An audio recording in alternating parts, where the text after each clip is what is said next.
Assalamualaikum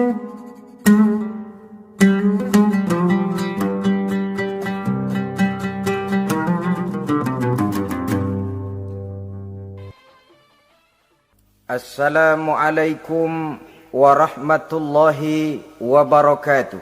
Waalaikumsalam warahmatullahi wabarakatuh. Bismillahirrahmanirrahim. Alhamdulillahi rabbil alamin. Wassalatu wassalamu ala ashrafil anbiya'i wal mursalin Sayyidina wa maulana Muhammadin wa ala alihi wa ashabihil mujahidin at-tahirin, amma ba'du. Saudara-saudara kaum muslimin rahimakumullah.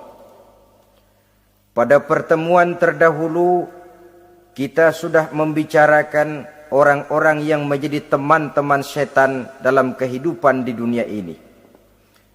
Maka pada pertemuan kali ini kita akan membicarakan tentang siapa yang menjadi musuh-musuh setan di dalam kehidupan. Dengan satu catatan, berbahagialah mereka yang menjadi musuh-musuh setan, tetapi celakalah mereka yang menjadi teman-teman setan. Bagaimanapun juga di dalam kehidupan ini, apabila orang telah memproklamirkan bendera permusuhan kepada kita, maka kita tentu seharusnya bersikap waspada dan mawas diri. Demikian juga iblis dan seluruh bala tentaranya yang terdiri daripada setan-setan. Mereka telah mengibarkan bendera permusuhan kepada Nabi Adam dan anak cucunya, kepada kita umat Rasulullah sallallahu alaihi wasallam. Akan sengsara dan celaka jika kepada iblis dan setan yang telah nyata-nyata mengibarkan bendera permusuhan itu kita mengadakan toleransi, mengadakan kerjasama, dan menjadi budak yang memperturutkan kemauan daripada iblis dan setan. Siapa yang menjadi musuh-musuh setan dalam kehidupan ini? Inilah pertanyaan berikutnya yang diajukan oleh baginda Rasul kepada iblis. Hai iblis, kalau teman-temanmu adalah seperti yang telah engkau jelaskan tadi, sekarang cobalah beritahu saya, siapa di antara umatku yang menjadi musuhmu dalam kehidupan ini? Atas pertanyaan ini, iblis laknatullah menjawab, ya Rasul, musuh-musuhku di antara umatmu, pertama, anta ya Muhammad. Musuhku yang pertama adalah engkau, wahai Muhammad. Kenapa iblis mencatat Nabi Muhammad sebagai tokoh nomor satu dalam deretan musuh-musuhnya? Mudah difahami. Pertama, keberadaan Rasul merupakan rahmah lil alamin, rahmah bagi lingkungan. Yang kedua, beliau berfungsi menyelamatkan manusia dari tempat yang gelap gulita, dari tempat kesesatan menuju tempat yang terang benderang, penuh berisi petunjuk dan hidayah dari Allah Subhanahu wa taala. Maka menurut iblis, inilah manusia perintang pertama atas segala daya dan usahanya menggelincirkan manusia ke jalan yang dimurkai oleh Allah Subhanahu wa taala. Kalau kita baca sejarah, risalah yang dibawa oleh Nabi Muhammad ini memang merupakan risalah yang membawa rahmah bagi alam sekitarnya. Ada sedikit perbedaan dengan risalah-risalah sebelum beliau. Sepertinya risalah yang dibawa oleh para rasul terdahulu itu mempunyai efek yang langsung pada kehidupan di dunia ini. Nabi Nuh misalnya menyampaikan agama. Hai umatku, ini agama. Umat menentang, turun banjir yang menenggelamkan orang-orang kafir. Azab diturunkan pada waktu itu juga, pada saat nabinya masih hidup. Jadi azabnya itu jenis cash, kontan. Nabi Soleh, hai umatku, ini agama. Mereka menolak, turun gempa bumi yang amat hebat menggulung orang-orang kufur. Nabi Musa, hai umatku, ini agama. Mereka menolak. Sebagian ditenggelamkan di Lautan Merah, sementara sebagian lain dikutuk menjadi monyet-monyet yang hina, seperti diceritakan dalam Al-Quranul Karim. Lain dengan Rasulullah Sallallahu Alaihi Wasallam. Bagaimanapun kurang ajarnya umat yang dihadapi oleh beliau, bagaimanapun menentangnya jamaah yang dihadapi oleh beliau, azab tidak turun sepanjang beliau masih hidup. Ini merupakan jaminan dari Allah, wa ma kana Allahu liyu'azzibahum wa anta fihim. Allah sama sekali tidak akan menurunkan azab selama engkau wahai Muhammad masih hidup di tengah-tengah umatmu. Jadi keberadaan Nabi Muhammad merupakan jaminan keselamatan bagi umatnya. Selama beliau masih hidup, azab tidak turun bagaimanapun kurang ajarnya umat. Di sini sedikit bedanya dengan nabi-nabi terdahulu. Juga perbedaan dalam pola dakwah. Nabi Nuh ketika dakwahnya ditolak oleh umat, keluar doanya meminta umatnya ditenggelamkan. Tetapi Nabi kita ketika dilontari batu oleh umat, malah beliau mendoakan umatnya agar memperoleh hidayah. Oleh sikap yang semacam ini, wajar lalu iblis menganggap Nabi Muhammad sebagai musuh ranking pertama. Yang kedua, siapa musuhmu di antara umatku? Yang kedua kata iblis, musuhku Muhammad imamun adil. Pemimpin yang adil.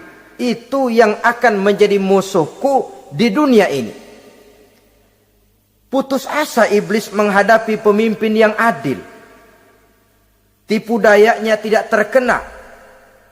Segala tingkah polanya tidak diperturutkan.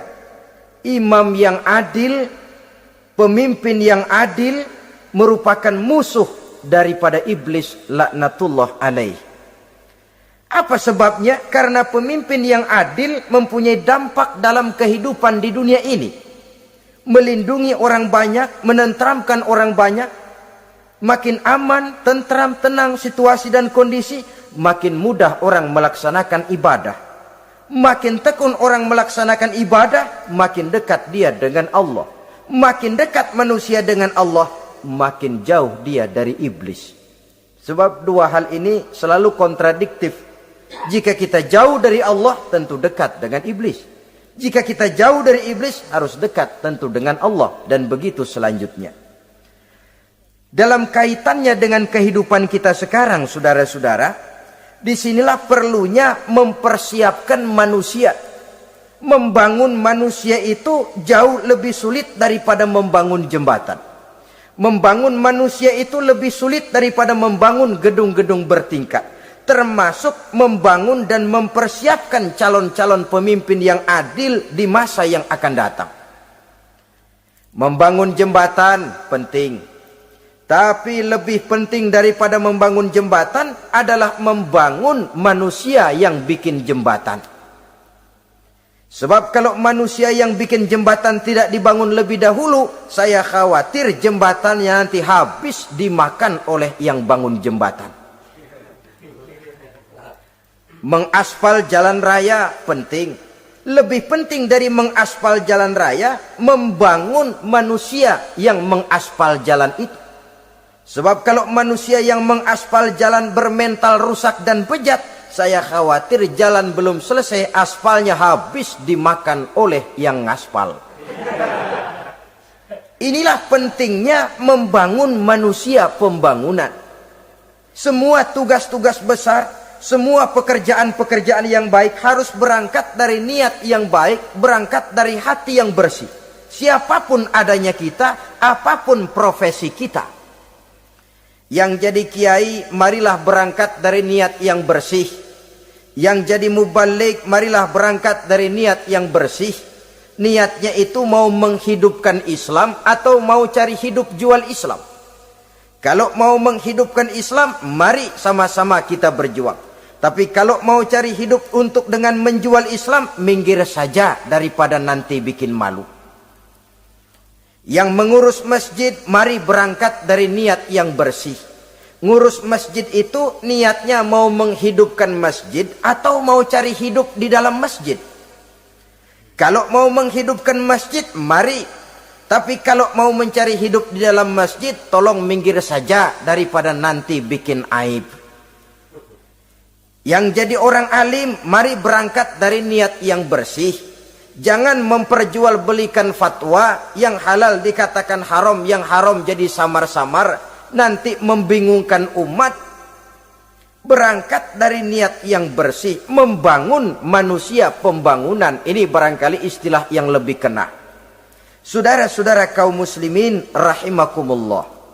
Setiap kita pada hakikatnya punya bakat. Secara fitrah yang kita bawa, bakat apapun kita ini punya. Saudara punya bakat jadi pemimpin, saudara pun punya bakat jadi pengkhianat. Saudara punya bakat jadi orang soleh, saudara juga punya bakat jadi orang salah. Saudara punya bakat jadi orang besar, saudara pun punya bakat jadi orang hina. Seluruh bakat ada di dalam diri kita. Tinggal nanti pertumbuhannya mana yang lebih subur. Saudara punya sifat berani, saudara pun punya sifat takut. Seberani-beraninya orang mesti ada sifat takutnya. Nanti mana yang tumbuh lebih subur? Kalau takutnya tumbuh lebih subur, dia akan jadi orang penakut. Kalau beraninya yang tumbuh lebih subur, dipupuk oleh lingkungan, pendidikan dan sebagainya, dia akan tumbuh jadi orang pemberani. Oleh karena itu, agama merupakan lingkungan yang subur untuk menumbuhkan benih-benih yang baik yang kita bawa bersamaan dengan lahirnya kita ke alam dunia ini. Setiap kita, saya, saudara, punya bakat jadi pemimpin, punya bakat jadi pengkhianat, punya bakat jadi pengabdi, punya bakat jadi koruptor, punya bakat jadi pemelihara, punya bakat jadi perusak. Tinggal nanti lingkungan pendidikan yang menumbuhkan mana yang tumbuh lebih subur. Kalau lingkungan saudara lingkungan maling, maka sifat pengkhianat akan tumbuh lebih subur. Kalau nanti saudara jadi pemimpin, insya Allah korupsi.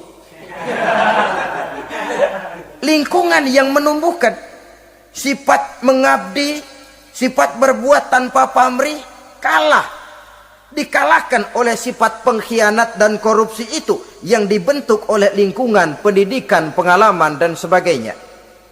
Oleh karena itu, secara dini agama menanamkan, menyuburkan fitrah-fitrah yang baik yang kita bawa bersamaan dengan hadirnya kita dalam kehidupan ini. Sebab itu seorang penyair bernama Syauqi mengatakan dalam sebaik syairnya, waladatka ummuka ya ibna adam bakian wan nasu haulaka yadhakuna surura. Hai manusia, pada saat kamu dilahirkan kamu menangis dan orang lain di sekelilingmu ketawa. Kakek senyum dapat cucu baru, paman gembira dapat keponakan baru, sementara kita yang lahir menangis. Betul apa benar? Apa ada saudara yang begitu dilahirkan terus nyengir? Saya kira kabur dukunnya itu. Setiap kamu hai manusia lahir dalam keadaan menangis, orang sekelilingmu tertawa. Karena itu katakan kepada mereka yang senyum di sekelilingmu, hai manusia, pada saat saya dilahirkan saya menangis dan kamu semua tertawa. Baik manusia. Tapi nanti pada satu saat harus terjadi kebalikannya. Kalau dikala saya lahir saya menangis dan kau semua senyum, nantilah manusia. Kalau satu saat saya meninggalkan alam dunia ini, saya akan berangkat dengan senyum. Dan kalian semua akan berurai air mata. Kalau perlu dari Sabang sampai Merauke kibar bendera setengah tiang. Kalau perlu. Jangan terbalik, kita mati melotot orang malah gembira. Karena hidup selalu membawa sifat-sifat yang merusak. Inilah orang kedua yang menjadi musuhnya iblis dan beruntung menjadi musuh iblis. Siapa? Imamun adil, pemimpin yang adil. Saudara-saudara kaum muslimin rahimakumullah. Yang ketiga musuh iblis, ghaniyun mutawadhi, orang kaya yang rendah hati. Orang kaya yang tidak sombong. Kaya apa saja. Baik kaya oleh karena ilmu. Orang yang kaya karena ilmu disebut orang alim. Baik kaya karena materi. Orang kaya karena materi dinamakan hartawan. Baik kaya karena kedudukan. Orang yang kaya karena kedudukan dinamakan pejabat. Orang kaya yang rendah hati itu musuh iblis. Beruntung dia menjadi musuh iblis.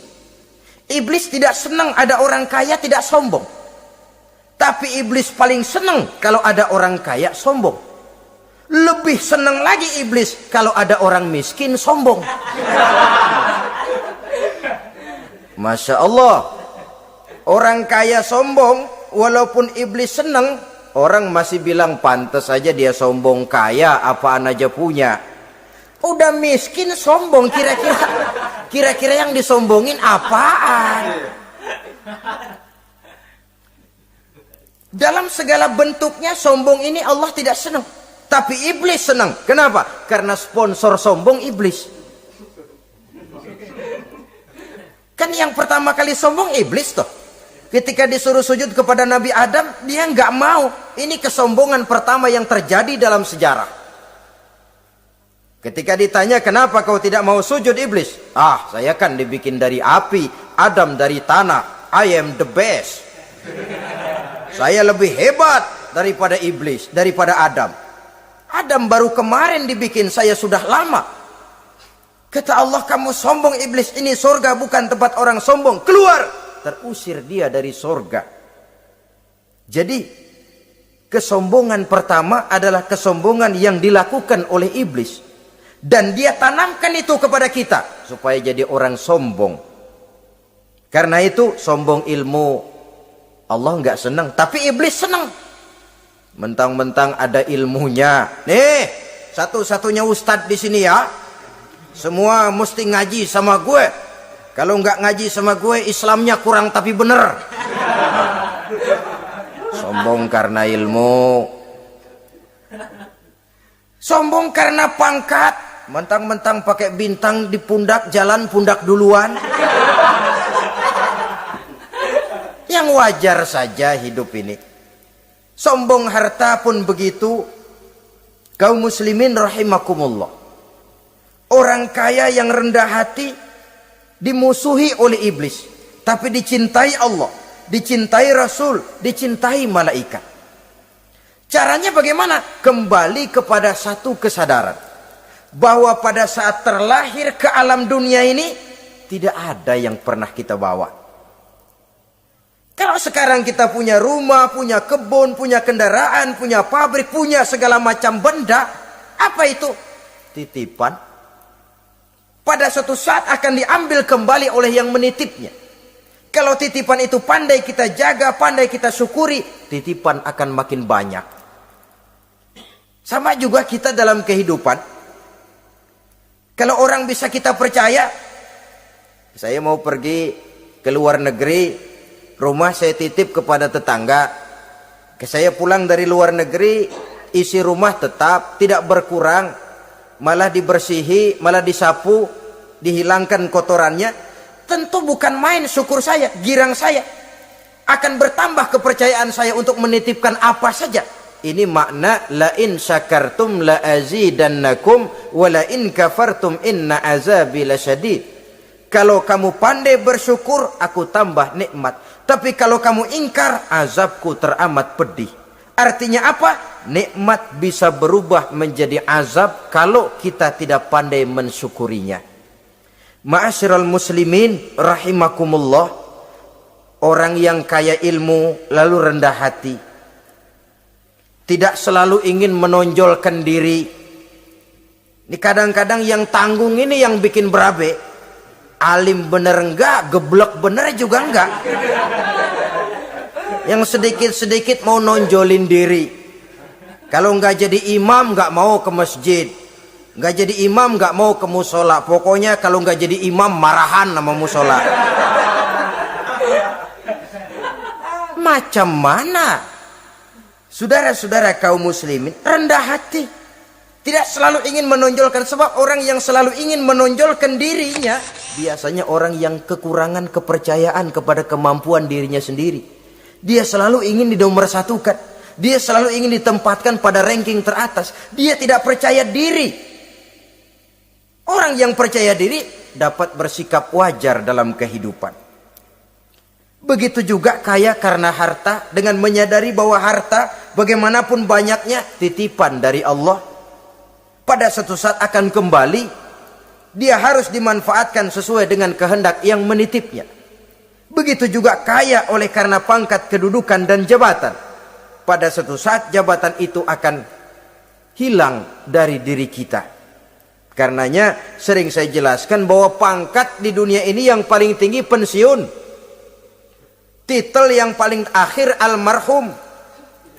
Saudara setuju atau tidak, titel itu akan saudara dapat. Bagaimanapun kita cinta kepada pangkat, kedudukan, entah pada akhirnya satu saat akan sampai kepada posisi yang namanya pensiun. Kalau sadarlah kita kepada pemikiran ke arah sana, maka untuk mencapai kekayaan, baik kekayaan harta, kekayaan kedudukan, tidak lalu menghalalkan segala cara untuk mencapai tujuan, tapi dibatasi oleh norma dan kaedah yang harus dia taati, baik kaedah agama maupun kaedah bernegara. Inilah orang ketiga yang menjadi musuhnya iblis, orang kaya yang rendah hati, orang kaya yang tidak sombong. Yang keempat, saudara-saudara, tajirun shadiq, pedagang, pengusaha yang jujur. Iblis gedek betul, benci bukan main sama pengusaha, sama pedagang yang jujur, yang tidak ngurangi timbangan, tidak nipu pembeli, tidak barang yang jelek dibilang bagus, atau yang bagus di atas yang jelek di bawah, atau dicampur yang baik dengan yang jelek supaya kelihatan semuanya jadi baik. Semua orang ingin untung, tidak ada kecuali siapapun orangnya, dan itu wajar. Setiap manusia ingin mendapat keuntungan, kalau perlu dengan modal minimal mencapai keuntungan maksimal, seperti yang diajarkan oleh teori ekonomi. Itu kan yang namanya produktif kan? Satu usaha dinamakan produktif, bagaimana kita mengeluarkan modal minimal bisa mencapai keuntungan maksimal. Silakan. Bahwa manusia ingin untung itu insting, naluri, fitrah. Tidak ada orang yang mau rugi. Tapi cara mencapai keuntungan itu yang membedakan antara seorang muslim dengan yang bukan muslim. Sudah pernah saya sampaikan, apabila kaum pengusaha, para pedagang sudah dijangkiti penyakit yang tidak jujur, yang akan timbul adalah kekacauan ekonomi. Kekacauan ekonomi bisa menimbulkan revolusi sosial, dan revolusi sosial merupakan kiamat satu generasi. Semua kericuhan hampir bermuara dari perut, dan itu ekonomi. Orang nodong perut, orang korupsi perut. Ya walaupun korupsi kalau sudah kelas kakap tidak lagi sekedar urusan perut. Ya perut apa yang diurusin kalau korupsinya miliaran itu? Perut jin barangkali. Saudara-saudara kaum muslimin rahimakumullah. Oleh karena itu, pedagang yang jujur, pengusaha yang jujur, ini merupakan musuh iblis. Iblis tidak senang kalau ada pengusaha yang jujur. Iblis tidak senang kalau ada pedagang yang jujur. Tapi iblis akan tepuk tangan kalau pedagang sudah selingkuh, kalau pengusaha sudah nipu. Ada orang bilang, sekarang mah kalau jujur-jujur bener nggak makan apa-apa dong kita. Sebab katanya jangan lagi nyari yang halal, sekarang ini yang haram aja seret. Rupanya sering masang undian nggak pernah kena. Lalu bilang jangan yang halal, yang haram aja nggak kena-kena katanya. Sebenarnya bukan itu masalahnya, saudara-saudara. Bukan itu masalahnya. Masalahnya ialah bahwa kejujuran membawa keberkahan. Ini kalau kita berpikir dengan kacamata agama. Keberkahan merupakan sumber ketenangan. Dan ketenangan ini tidak bisa dibeli dengan materi yang bagaimanapun banyaknya. Walaupun kita punya percetakan duit, ketenangan itu nggak bisa dibeli. Jangankan cuma punya duit banyak, percetakan duit saudara punya, mau membeli ketenangan yang berasal dari keberkahan, sulit. Jadi kejujuran membawa keberkahan, keberkahan membawa ketenangan. Jangan macam dulu tukang sol sepatu. Ditanya oleh temannya, "Bang, ngesol satu hari dapat berapa?" 200 rupiah. Sembayang enggak? Enggak. Islam? Islam, kalau Islam mah. Kata temannya, "Sembayang dah, kali aja besok dapat rezeki lebih banyak." Yang benar, iya. Sebab kalau orang sholat itu Allah dekat, nanti rezekinya ditambah. Beneran? Bener. Subuh sembayang dia. Habis sembayang sarapan, berangkat ke tempat dia ngesol, mangkal. Dari pagi sampai jam 11 belum ada juga yang ngesol. Mulai bimbang hatinya. Katanya kalau sembayang rezeki tambah. Tadi sembayang subuh sampai gini hari belum ada yang ngesol. Cobaan kali, sabar. Datang sholat zuhur. Habis zuhur nunggu lagi, belum juga ada yang datang ngesol. Udah mau pulang hampir maghrib, baru datang satu orang dandanin sendal jepit putus.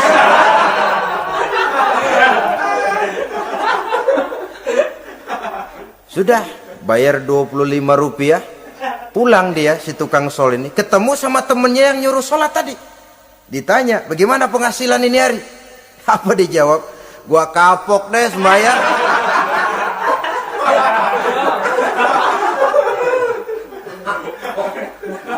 Kemarin nggak sembayang dapat 200, sekarang begitu sembayang jigo.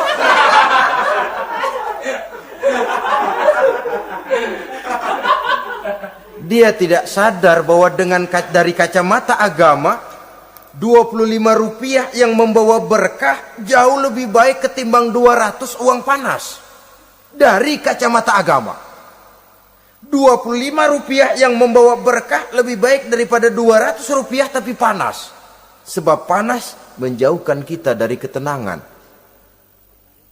Itulah sebabnya maka pedagang yang jujur, pengusaha yang jujur menjadi musuh setan dan beruntung. Sekarang jadi pengusaha jujur-jujur nggak dapat proyek, Pak. Kalau nggak bisa semir semur.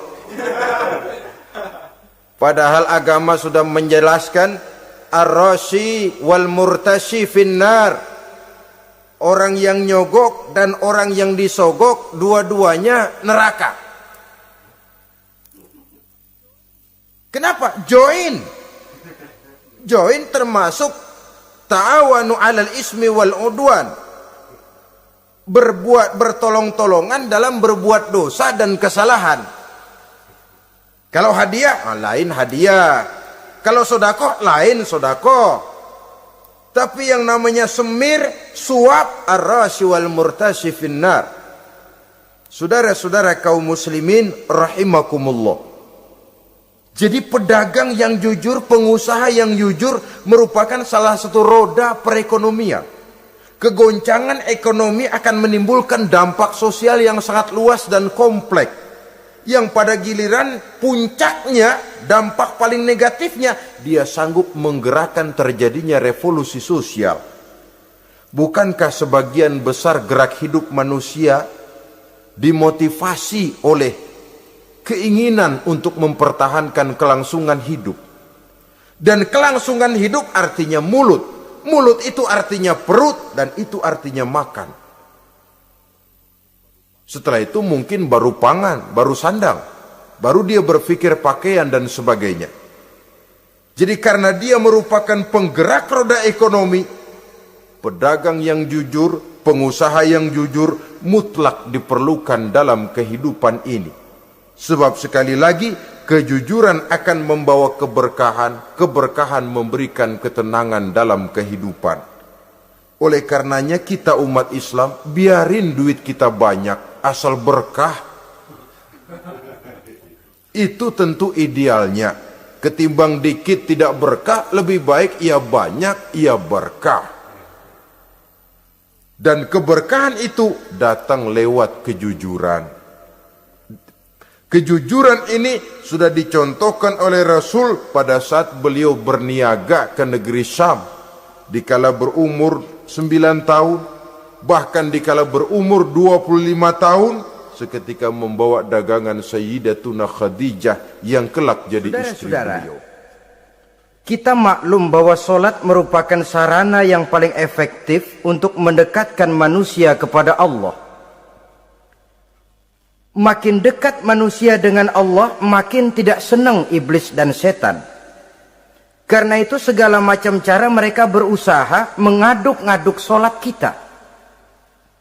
Dan sesungguhnya, jikalau kita mengerjakan solat, itu kan targetnya cuma 2. Pertama, agar solat kita itu sah. Yang kedua, agar solat kita itu qabul, yakni diterima oleh Allah. Kalau soal sah dan tidak, ukurannya gampang. Saya kalau ditanya orang, Pak, solat saya sah atau tidak? Saya bisa jawab. Saudara, solatnya syarat rukunnya cukup apa tidak? Cukup, sah. Itu kalau perkara sah. Tapi kalau sudah perkara qabul, Pak, solat saya diterima atau tidak oleh Allah? Ini saya tidak bisa jawab. Kenapa? Soal qabul mencakup masalah batin. Cuma ukuran logikanya, kalau syarat rukun cukup, insya Allah qabul. Saudara-saudara kaum muslimin rahimakumullah. Oleh karenanya, pada saat kita solat, iblis, setan datang dari segala macam penjuru supaya kita kehilangan rasa khusyuk. Apalagi kalau kita jadi imam yang gerak kita, bacaan kita dilihat, didengar, disaksikan oleh orang banyak. Digodanya gerakan kita, dibolak-baliknya hati kita supaya di dalam solat itu banyak yang kita ingat, hal-hal yang tidak ada hubungannya dengan solat. Kadang-kadang belum sholat kita ribut nyari pulpen. Enggak ketemu. Begitu takbir ingat pulpen di atas lemari. Mulai goncang lagi niat kita sholat. Kadang-kadang kalau hati tidak bisa dipermainkan, iblis berbisik lagi. Gerakan kita dalam sholat tidak mencerminkan kekhusyuan. Kalau gerak juga ternyata masih bisa khusyuk, bacaan kita dibuatnya kita seperti dikejar-kejar waktu. Sholat isya misalnya, dengan cara kilat khusus, super singkat. Saya katakan tadi, apalagi kalau kita jadi imam, iblis mudah mendatangkan penyakit riya. Karena mengimami orang banyak, lalu supaya dikira alim, dibuatlah sholatnya itu mantep-mantep. Surahnya dicari yang panjang-panjang, paling pendek sabihis sama wadduha. Tapi kalau sudah sholat sendirian, cukup inna a'toinakal kautsar sama kul huwallahu ahad. Kayaknya khusyuk bukan main. Kalau imam, bahasanya dipaseh-pasehin kayak orang 16 tahun di Mekah. Usolli fardwal maghribi salasa rakaatin. Saudara-saudara kaum muslimin yang berbahagia, oleh karena solat merupakan sarana yang paling efektif untuk mendekatkan diri dengan Allah, maka orang yang khusyuk di dalam solatnya merupakan musuh utama daripada iblis. Sekarang bagaimana bisa khusyuk caranya? Kalau khusyuk 100%, rasa-rasanya sulit. Untuk sampai ke arah sana orang memerlukan tahapan. Kepada Imam Ali karramallahu wajhah, baginda Nabi pernah memberikan satu tes case. Ali, saya ya Rasul, kalau kau bisa sholat 2 rakaat saja dengan khusyuk, aku kasih hadiah sorban. Baik ya Rasul. Sembayang Imam Ali 2 rakaat, selesai sholat, assalamualaikum, wassalamualaikum. Rasul bertanya, yang mana sorbannya Li? Tanpa nengok, Imam Ali menjawab, yang hijau ya Rasul. Setelah menjawab yang hijau, Rasul berkata, kamu tidak khusyuk li. Kenapa? Soalnya tadi waktu sembahyang mikirin, nanti kalau ditawarin sorban pilih yang hijau aja ah. Sehingga begitu ditanya, refleks menjawab, yang mana li? Yang hijau saja ya Rasul. Oleh karena itu, menurut Al-Imam Nawawi, pada tingkatan yang paling sederhana, sudah sampai ke tingkat khusyuk, asal pada waktu takbiratul ihram ingat kepada Allah. Tapi jangan lupa, itu tangga pertama. Jangan ada fatwa begini lalu aman. Yang penting kan takbirnya ingat Tuhan, belah sononya mau kemana kek. Bukan itu. Itu pada tingkatan pertama sudah sah dipandang khusyuk solatnya orang awam, asal pada waktu takbiratul ihram dia ingat kepada Allah. Tetapi harus terus berusaha agar sepanjang solat dia ingat kepada Allah. Caranya bagaimana? Pertama, menanamkan diri bahwa pada saat kita sedang mengerjakan solat, yang lain tidak ada kecuali Allah. Yang kedua, berusaha memahami apa yang kita baca. Sehingga pada saat kita sujud, subhana rabbiyal a'la wa bihamdih, terbayang kemahasucian Allah, kemahatinggian Allah. Sehingga hati tidak mengembara, mulut berucap, hati mengikuti apa yang diucapkan. Yang kadang-kadang membuat hati kita jalan-jalan, badan di masjid, badan takbir, badan ruku, tapi hati di pasar, hati di kantor, hati di pabrik. Karena yang kita ucapkan tidak berakar di hati. Yang kita baca kita nggak tahu artinya. Sangat boleh jadi hati lalu mengembara kemana-mana. Jadi untuk menopang kekhusyuan ini, cara yang paling efektif, pertama, tidak ada yang lain pada waktu kita sholat kecuali Allah. Yang kedua, berusaha memahami apa yang kita baca. Dikala kita sujud dikala kita duduk di antara dua sujud, Rabbighfirli, ya Allah ampuni dosa saya, warhamni, kasihani saya, dan selanjutnya. Mulut membaca, hati mengikuti. Dengan mengikuti, hati tidak terlalu mengembara, ada tempat dia kembali.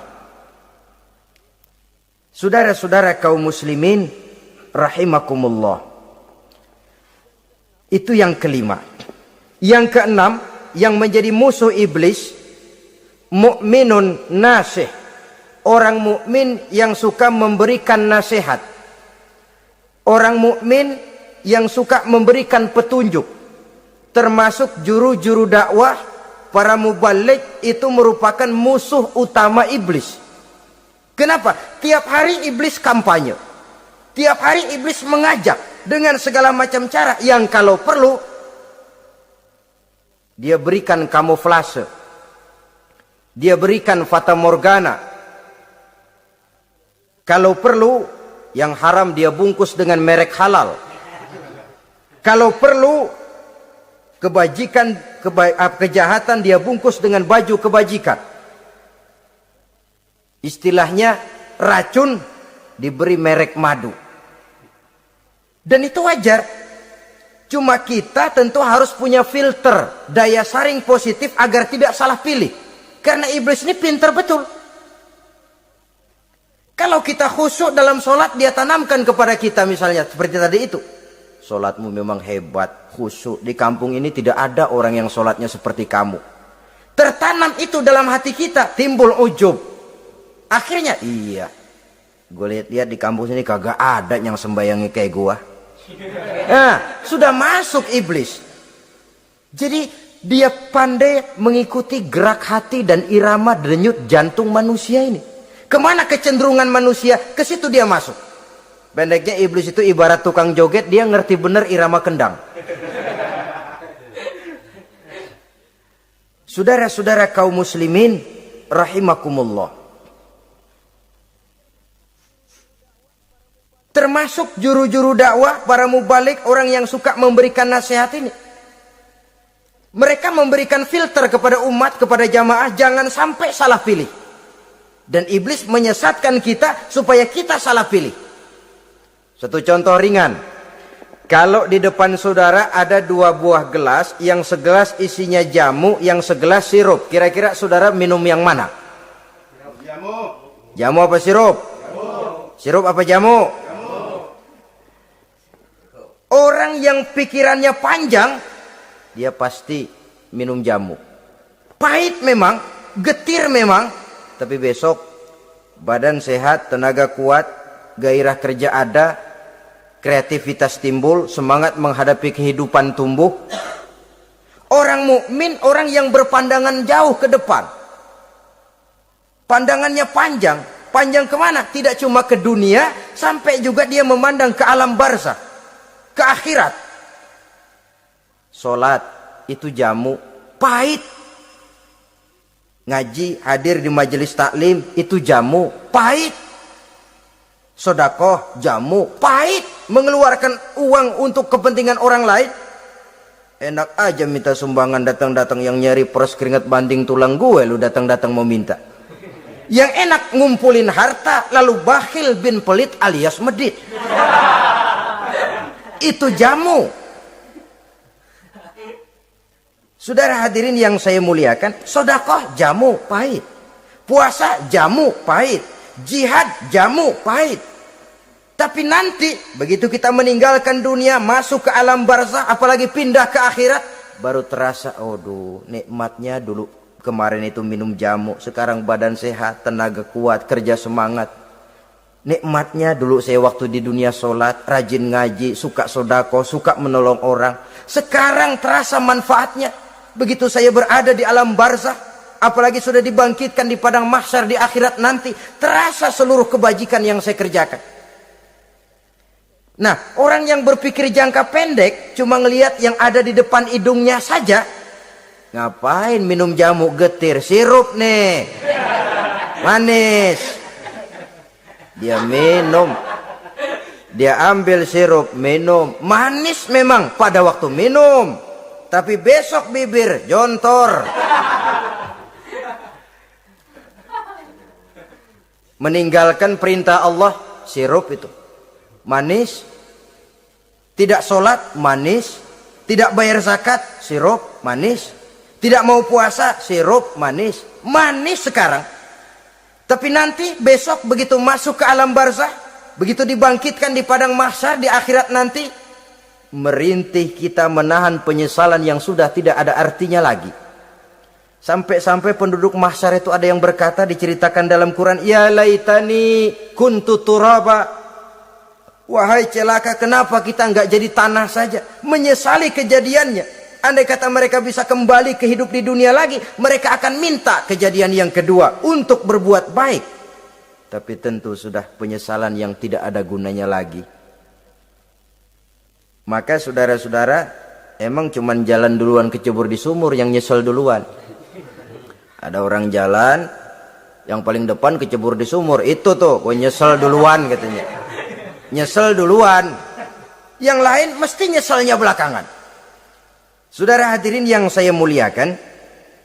Nah, orang yang suka memberikan nasihat kepada orang lain dimusuhi iblis. Kenapa? Tentu nasihat yang membawa kebaikan. Iblis nggak senang betul itu.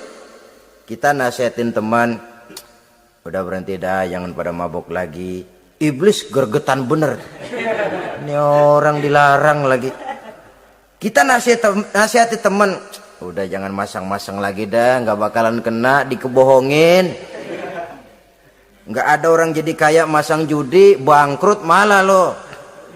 Ini kan termasuk tipu daya iblis, judi dinamain sumbangan. Itu sama saja itu, madu, racun mereknya madu. Judi dinamain sumbangan. Kalau Kang Beca pada nyumbang. Kayak orang kaya lagunya.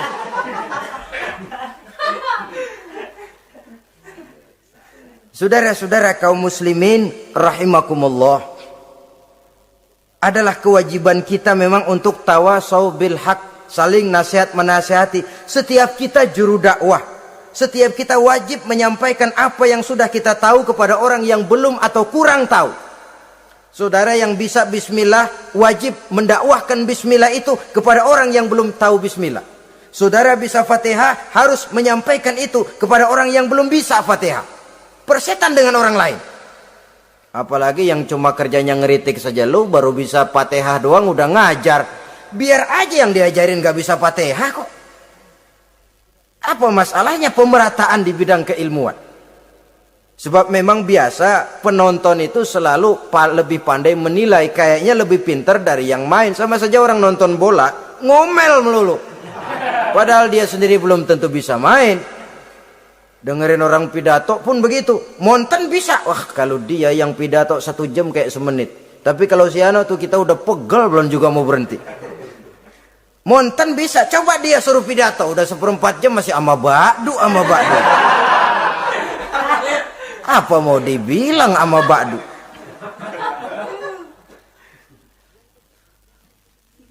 Yang ketujuh, yang menjadi musuhnya iblis, taibun sabitun ala taubatihi. Orang yang bertaubat dan tetap di atas taubatnya. Secara jujur, tidak ada manusia yang tidak punya salah. Dan orang yang baik memang bukan orang yang tidak punya salah. Karena tidak ada orang yang tidak punya salah. Orang yang baik adalah orang yang apabila melakukan kesalahan dia segera sadar, dijadikannya itu sebagai pelajaran untuk tidak diulanginya lagi pada masa yang akan datang. Biasanya kita menghakimi orang pintar, kita nggak merasa bahwa kita juga punya kesalahan. Kalau kita ngelihat maling ayam kita teriak, padahal kita nyolong kambing. Lebih besar dari si maling ayam, merasa diri lebih benar dari yang lain, padahal kita lebih kotor dan lebih jelek. Hilang sifat introspeksinya. Yang kita musuhi, yang kita caci maki, tahu-tahu kita sendiri yang melakukannya. Saudara-saudara kaum muslimin, orang yang bertaubat dan tetap dalam taubatnya stabil, itu musuh iblis. Apa ada orang yang taubatnya nggak tetap? Ada. Yang istilah kita taubat sambal namanya. Kalau dia makan sambal kepedesan, taubat makan sambal. Besok mau makan kagak ada sambal, ngomel. Mana sambal? Kemarin udah taubat, sekarang mana sambal? Ini taubat yang namanya taubat sambal. Istighfar, habis istighfar nyolong lagi, istighfar lagi, besok nyolong lagi, istighfar lagi. Itu taubat yang tidak tetap namanya. Allah Maha Pengasih dan Penyayang dengan segala kebesarannya. Ia akan memaafkan segala perbuatan yang bersifat salah dari hamba-hambanya. Cuma manusia kadang-kadang yang tidak mau memaafkan dirinya sendiri. Amat dungu manusia macam ini. Membiarkan dirinya hanyut berlarut dalam lembah dosa, sementara dia diberikan umur tidak digunakannya untuk bertaubat. Innallaha yaqbalu taubatal abdi ma lam yugharghir. Allah senantiasa akan menerima taubat seorang hamba sepanjang nafasnya belum sampai di tenggorokan. Kalau nafas sudah sampai di tenggorokan baru berniat taubat, kasib terlambat. Kayak Fir'aun. Fir'aun itu begitu ditenggelamkan di lautan merah, udah cengap-cengap mau mampus, baru ngomong dalam sekaratnya, amantu bi Rabbi Musa wa Harun. Kalau begini mah saya juga percaya sama Tuhannya Musa. Udah sekarat baru mau taubat, malaikat maut gemes banget dilelepin, mati.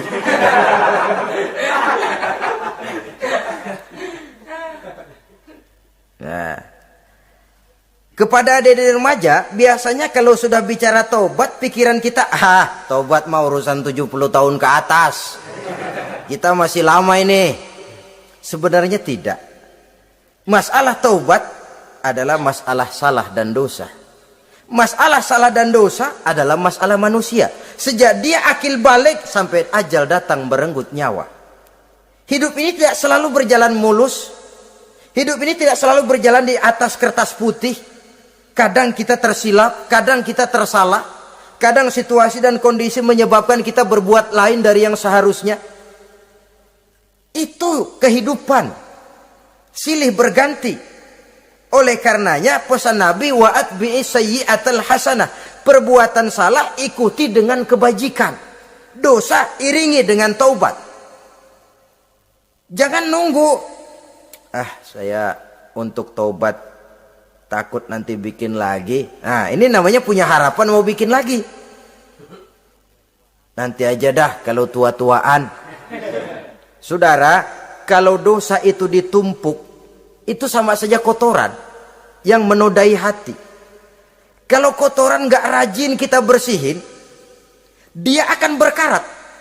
Dan kalau sudah berkarat, sudah sulit untuk dibersihkan. Itu makna ungkapan Imamul Ghazali, hati manusia sebening kaca. Lapisan dosa yang dia kerjakan adalah debu yang menutupi jernihnya kaca.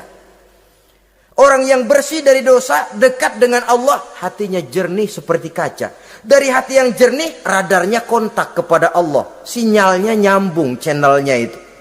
Getarannya hebat. Wajar kalau lalu dia bisa tahu apa yang besok akan terjadi. Diberitahu oleh Allah. Yang namanya ilmu laduni itu. Ilmu yang ditransfer langsung oleh Allah. Karena kebersihan hatinya. Ah, mana ada orang gak belajar bisa pinter. Iya, kalau hatinya butek emang gak ada. Tapi kalau Allah mau berberangkat dari hati yang bersih, yang kontaknya nyambung kepada Allah, hati itu seperti kaca, kata Imam Ghazali. Dosa yang kita lakukan adalah debu. Kalau debu sedikit datang kita lap, datang lagi kita bersihin, datang lagi kita bersihin, insya Allah nggak sampai jadi noda di atas kaca itu. Tapi kalau nunggu debu itu sampai bertumpuk, besok aja ngelapnya dah, besok aja ngebersihinnya, bertumpuk dia, sulit membersihkannya. Walaupun kena, nodanya tentu tertinggal di atas kaca itu. Karena itu, dalam kehidupan remaja misalnya, pemuda misalnya, kita tidak bisa menolak mode, tidak bisa menolak musim. Modenya disco, modenya breakdance, modenya joget, modenya jaipongan, mode. Pada waktunya habis, ya habis. Tapi bagaimanapun dia akan punya dampak, memberikan bekas dalam membentuk kepribadian. Dan ini efek yang tidak kita inginkan. Efeknya, bukan modenya itu. Jadi oleh karenanya, saudara-saudara, masalah taubat bukan masalah 70 tahun ke atas. Tapi masalah manusia sejak dia akil balik sampai ajal datang merenggut nyawa. Sepanjang nafas belum sampai di kerongkongan, Allah akan menerima taubat seorang hamba.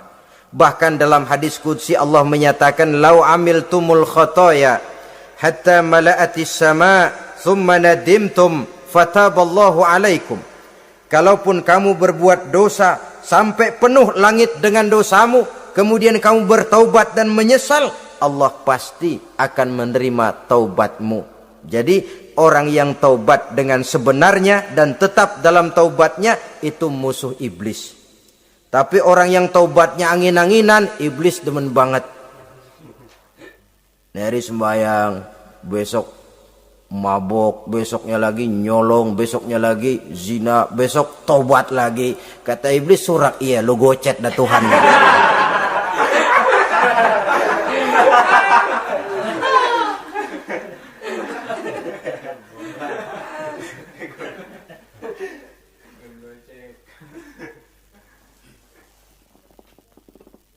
Selanjutnya, yang ke-8, musuh iblis, musuh setan, mu'minun yudawi mu'alat taharah. Orang mukmin yang membiasakan diri selalu dalam keadaan bersuci. Baik dari hadas kecil, lebih-lebih dari hadas besar. Wudu utamanya memang untuk sholat. Tapi membiasakan wudhu dalam kehidupan sangat baik sekali. Mau ke kantor wudhu dulu, mau ke pasar wudhu dulu, mau ngajar wudhu dulu. Apa sebabnya? Karena dalam keadaan suci, orang ada sikap memelihara kesuciannya. Kalau kita naik PPD pagi-pagi gelantungan, kalau punya wudhu, hati-hati kesenggol perempuan juga sayang sama wudhu. Tapi kalau nggak punya wudhu, jangan kesenggol, kita nyeruduk. Ada semacam sikap apik di dalam kehidupan ini. Karena itu biasakan wudhu. Untuk menjaga kebersihan diri, kebersihan zahir, kebersihan batin, belum lagi kemanfaatan di akhirat. Sebab kata Nabi, inna ummati ya'tuna yaumal qiyamah ghurran muhajjalin min asharil wudu. Umatku di akhirat nanti akan datang menghadap Allah dengan muka berseri-seri, bersinar-sinar dari sebab sering wudu. Sehingga tidak usah mengaku pun Rasul akan memanggil karena muka yang sering tersentuh air wudu ini. Mu'minun yudawimu alat toharoh. Orang mukmin yang selalu membiasakan diri berada dalam keadaan suci, berwudu. Kita lihat ajaran wudu ya. Dari sejak bacaan-bacaannya saja itu sudah membawa manfaat. Lalu dari segi bahwa kita manusia sering tersilap melakukan dosa-dosa kecil. Dosa-dosa kecil itu oleh air wudhu dia rontok. Tangan kita suka colak-colek pada saat membasuh dua tangan. Allahumma inni as'alukal yumna wal barakah wa a'udzubika minasyu'mi wal halakah. Dosa yang ada di tangan itu rontok. Mata kita suka pelatat-pelotot, nggak karu-karuan. Pada saat membasuh muka, nawaitu raf'al hadasil asghar, dosa yang ada di mata rontok. Dari segi pembersihan batin. Belum lagi dari segi pembersihan zahir. Sehari semalam kalau 5 kali saja kita terkena air wudu, itu sudah menjaga kesehatan dan kebersihan. Saudara-saudara kaum muslimin rahimakumullah. Yang kesembilan, orang yang menjadi musuh iblis yaitu mutawarra'un anil haram. Orang yang memelihara diri dari yang diharamkan oleh Allah. Terpelihara dirinya, terpelihara yang dimakannya, yang diminumnya dari jenis-jenis yang haram, baik sedikit maupun banyak. Jangan cuma teriak haram waktu sedikit, tapi giliran banyak halal.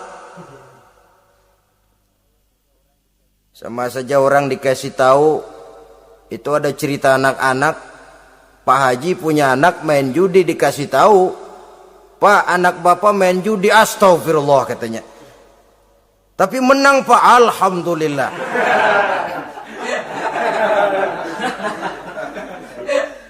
Ini kan sama saja, giliran sedikit dibilang haram karena dia nggak dapat jatah, begitu dapat banyak dan dia kecipratan jadi halal. Yang sedikit haram, banyaknya pun juga haram. Yang banyaknya haram, sedikitnya juga haram. Ada orang bilang minuman keras kalau nggak mabokkan nggak haram. Yang memabokkan banyaknya, sedikitnya tetap saja haram. Ma askaro kasiruhu faqaliluhu haramun. Apa yang banyak menyebabkan jadi mabuk, sedikitnya pun juga haram. Saudara-saudara kaum muslimin, yang ke-10 yang terakhir, musuh daripada iblis ialah mukminun rahimun, orang mukmin yang berhati pengasih. Orang mukmin yang suka menyambung silaturahmi. Orang mukmin yang tidak suka bertengkar.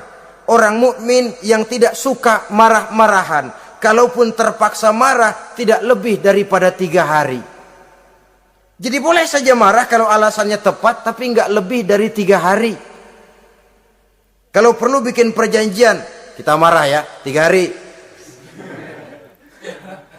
Itu limit, tidak halal kata Nabi bagi seorang muslim menjauhi saudaranya lebih dari 3 hari. Tidak halal itu artinya haram. Kita ini kadang-kadang kalau sudah marahan sama tetangga kah, sama teman kah, kadang-kadang suka berlaku perpanjangan waktu. Tidak cukup perpanjangan waktu, ditambah lagi perpanjangan generasi. Enggak cukup kita yang marah, orang lain kita sundut-sundut supaya ngikut marah lagi. Marah pakai ngundang. Kayak mafia lagunya, udah dia marah, orang lain lagi disuruh marah. Saudara hadirin yang saya muliakan, mukmin yang punya sifat belas kasih, berhati jernih, itu musuh utama dari iblis. Tapi mukmin yang suka marah-marahan, tukang hasut dan tukang bakar, itu teman-teman iblis.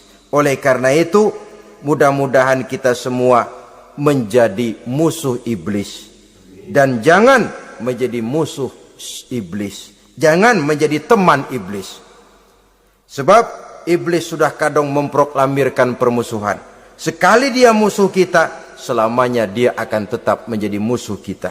Berusahalah untuk menjadi musuh iblis, dan jangan sekali-kali toleransi. Jangan berusaha menjadi teman iblis. Inilah yang kita bicarakan pada pertemuan ini. Mudah-mudahan ada manfaatnya. Terima kasih atas segala perhatian. Mohon maaf atas segala kekurangan. Wassalamualaikum warahmatullahi wabarakatuh. Waalaikumsalam.